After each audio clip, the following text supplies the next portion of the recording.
અને અત્યારે જે ભાવનગરના જે ખાસ કરીને સાગરકાંઠામાં જે અલ્ટ્રાટેકનો આખો જે અસરગ્રસ્ત વિસ્તાર છે એની સામે જે આંદોલનો ચાલી રહ્યા છે અને ગામ લોકો એનો વિરોધ કરી રહ્યા છે, તો એ અલ્ટ્રાટેક જે છે એની શું પરિસ્થિતિ અત્યારે, ખાસ કરીને કેટલા ગામડાઓ આવશે, એમાં કેટલી જમીન જઈ રહી છે અને ગામ લોકો શું વિરોધ કરી રહ્યા છે, કઈ રીતે મિટિંગ કરી રહ્યા છે અને કઈ રીતે આંદોલન અત્યારે કરી રહ્યા છે, એની થોડી વાત કરશો કનુભાઈ?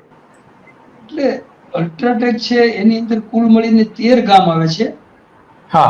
અને 13 ગામની કુલ મળીને 900 હેક્ટર જેટલી જમીન, એની અંદર માઇનિંગની લીઝ એને મંજૂર કરાવડાવી છે.